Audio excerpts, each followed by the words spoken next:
আপনাদের মাঝে একটি ভিডিও শেয়ার করছি। সেটা হলো গ্রাম অঞ্চলের একটি বিখ্যাত পিঠা। গ্রামের ঘরে ঘরে এই পিঠা দিয়ে আত্মীয়তা আপ্যায়ন করে। শহরের সবাই কিন্তু এই পিঠা পছন্দ করে। আপনাদের মাঝে কে কে এই পিঠা খেয়েছেন কমেন্টে বলে যান। আর এই পিঠার নাম কি তা আপনারা কমেন্টে লিখে যাবেন।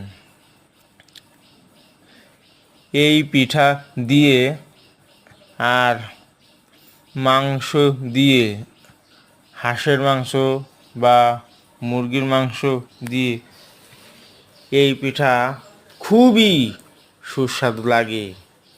আমিও খেয়েছি। আমার শাশুড়ি এটা বানিয়েছে।